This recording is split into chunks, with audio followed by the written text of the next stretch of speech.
When most people think of the homeless, they think of middle-aged men and women with alcohol and drug problems. La plupart des personnes pensent que le phénomène de l'itinérance n'arrive pas aux gens normaux, ceux-là qui ont une job, qui ont une famille, qui ont une voiture.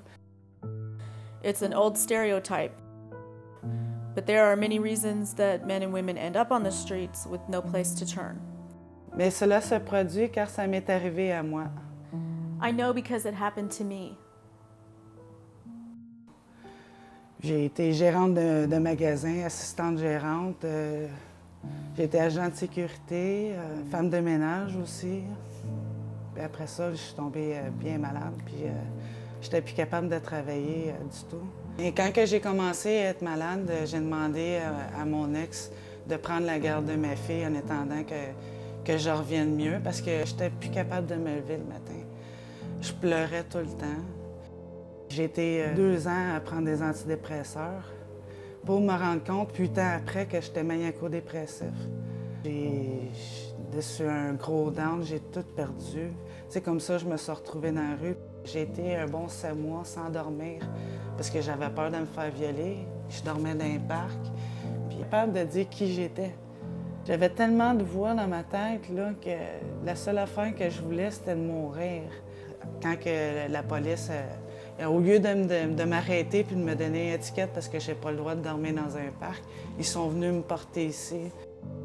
I lost all of my belongings and was living on the streets basically after my income ran out. It was in the wintertime and all the shelters were full. I was basically in danger from exposure to the cold. I walked all night. I needed to go somewhere else. We're not just a shelter. We don't just provide a bed and a shower and a meal and away they go.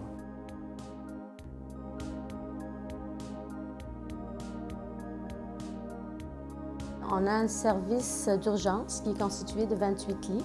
Les femmes, elles viennent le soir, elles prennent leur douche, elles mangent un repas chaud, et elles quittent très tôt le matin après le déjeuner.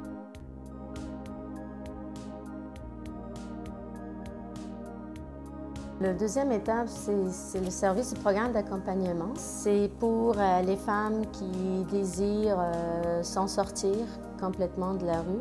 On prend 8 femmes de l'accueil de nuit, puis ils rencontrent un conseiller en intervention qui les accompagne dans leur démarche, qui les aide à trouver une solution à s'en sortir, à sortir complètement de la rue.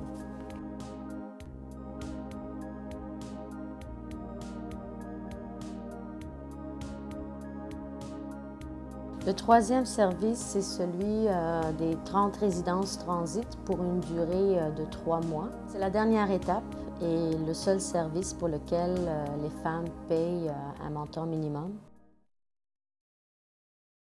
Puis là, c'est là que les intervenants sont arrivés. Puis on dit que ça fait plusieurs jours que tu te tapes sur l'estomac puis que tu te fais du mal, là. Puis eux autres, ils disaient tu as beaucoup d'hallucinations auditives. Fait qu'on aimerait ça que tu ailles à l'hôpital. J'étais beaucoup proche des intervenantes aussi, là. Je me faisais. Fait que c'est comme ça que j'ai décidé d'aller en psychiatrie. They feel safe here. They know there's security here. We're 24 hours a day, actually.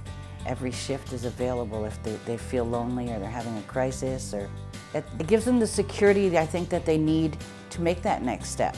Merci mon Dieu, c'est fini, là. Je redeviens une personne normale.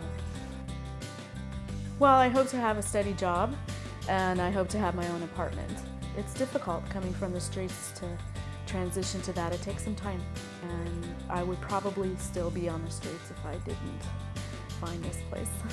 So I'm very grateful.